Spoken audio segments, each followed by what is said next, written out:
আসসালামু আলাইকুম। আপনারা সবাই কেমন আছেন? আশা করছি সবাই খুব খুব খুব ভালো আছেন। আমরাও ভালো আছি আলহামদুলিল্লাহ। এই যে রোহান সকালে নাস্তা করছে। আসসালামু আলাইকুম গাইস। কি নাস্তা করছো বলো সেটা? এই তো পরোটা, বুটের ডাল না? বুটের ডাল। ও আচ্ছা, খাও সুন্দর করে খেয়ে নাও। এই তো আমার ছোট সোনা হাঁটাহাঁটি করছে আর বড় সোনা খাচ্ছে সকালের নাস্তা।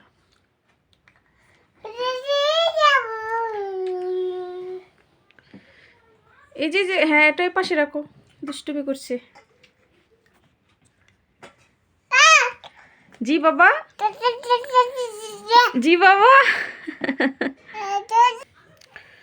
পরোটা আর ডাল খাচ্ছ তাই না?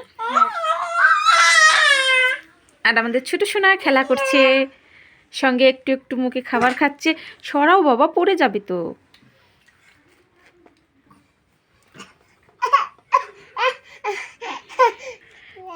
আমার শোনা বাচ্চা, এ মুখে খাবার খাও খাও খাও খাও।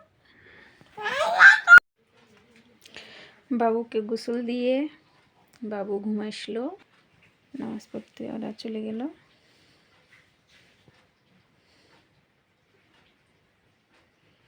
আর আমার ছোট সোনা ঘুমাইছে।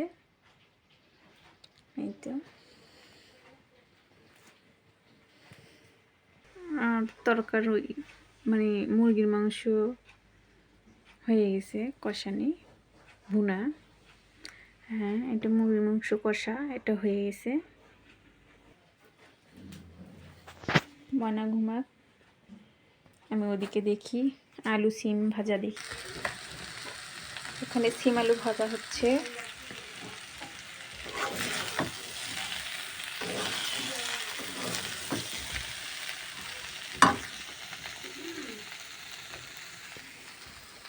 টমেটো, একটা চাটনি হবে।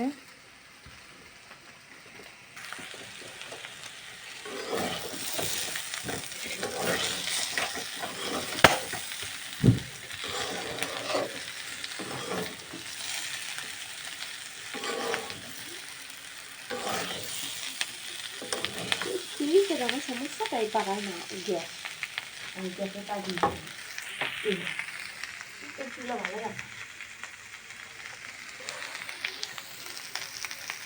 এই তো এখন আমি মুরগির মাংস হালকা করে ভেজে নেবো, ভেজে তারপরে এটা ভুনা করবো। আমি লবণ হলুদ গুঁড়ামরিচ দিয়ে ভেজে নিচ্ছি, সুন্দর করে চিনি দিয়ে নেব।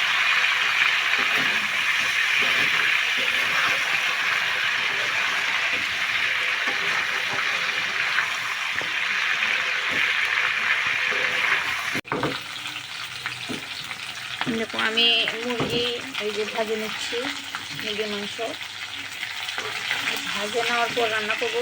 ভাজা হয়ে এসছে, বেশি ভাজলে আবার শক্ত হয়ে যাবে।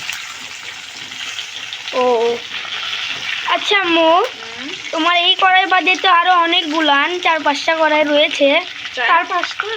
হ্যাঁ, তারপর তুমি এই কড়াই কেন রান্না করো? এই কড়াইয়ে দেখো কত সুন্দর করে ভাজিচ্ছি। দেখো এই একদম লাগে ধরে না, নিচে লাগে ধরে, দেখো আটটা ধরে না তো। আটটায় ধরে না। এই জন্য এই কড়াই মানে রান্না করতে আমার অনেক সুবিধা হয়। আর ওগুলো নতুন কড়াই, বুঝছো, নতুন কড়াইয়ে ভাজা যায় না, সব কিছু লাগে ধরে নিচে আটটায় ধরে। আর এটা দেখো সহজভাবে কত সুন্দর ও একদম সুন্দরভাবে হয়। এটা না বেশি দিন ব্যবহার করতে করতে এই কড়াইটা পেকে উঠেছে, বুঝছো, এটা তার ইয়ে হয় না, লেগে ধরে না, নিচে কড়াই নিচে লেগে ধরে। মজা লাগবে তো। হ্যাঁ, এই যে ফ্রাই করে নিচ্ছি, তারপরে কষাবো। এই যে টমেটো এরকম করে কাটে, যদি একটু গরম পানির মধ্যে একটু হালকা ভাপিয়ে নেওয়া যায় তাহলে এই চামড়াগুলো খুব সহজেই ওঠা যায়। এভাবে কাটে যদি দেওয়া যায়, একটু গরম পানির মধ্যে একটু হালকা ভাপ দিয়ে নিলে এই চামড়াটাও সহজেই উঠে যাবে।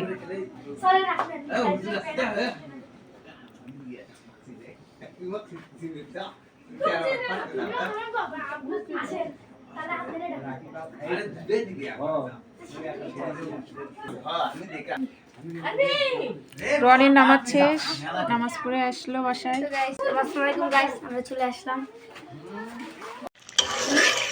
টমেটোর টকে ফোড়নে দিছি গোটা জিরে, শুকনা মরিচ আর এই যে সাদা এলাচ তেজপাতা দিয়ে আমি ফোড়ন দিয়ে এই টমেটোটা দিয়ে দিয়েছি। সঙ্গে দিয়েছি চিনি আর গুড় দুটো মিক্স করে। এটা টকটা একটু হালকা টক, হালকা মিষ্টি, হালকা ঝাল সবই থাকবে, ভালো লাগবে খেতে ভাতের সঙ্গে। এই যে পানিটা বের হয়েছে টমেটো থেকে, এই পানিতেই টমেটো থেকে যে পানি বের হয়েছে ওই পানিতেই টমেটো গলে যাবে। এখানে ভাত গরমা গরম ভাত হয়ে গেছে, ভাতের চুলা অফ করে দিয়েছি। এখন এটাও টক হলেই হয়ে যাবে।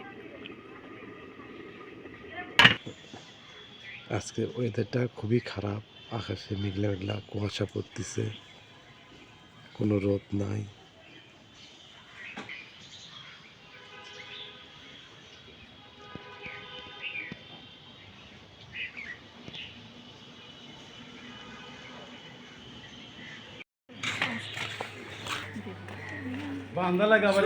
তোমার জন্য সবাই চলে আসছে।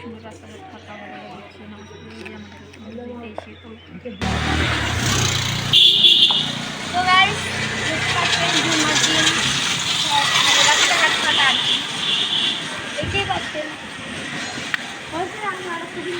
পরে আসলাম, এখন খাওয়া দাওয়া শুরু করতেছি।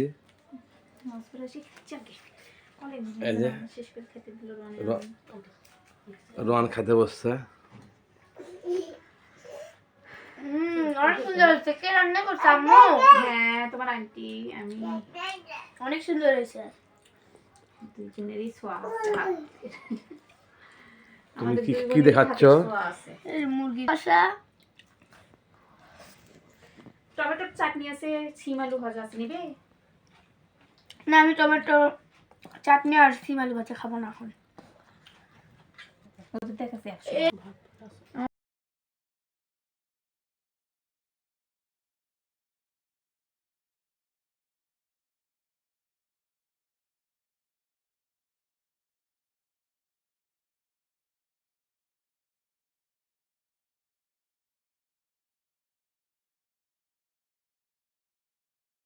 আমাদের ভিডিওটি আজকে এখানেই শেষ করছি। আমাদের ভিডিও যদি ভালো লেগে থাকে অবশ্যই লাইক, কমেন্ট, সাবস্ক্রাইব করবেন। নূরের আলো ব্লগের সঙ্গে থাকবেন, আমাদের জন্য দোয়া করবেন। আল্লাহ হাফেজ।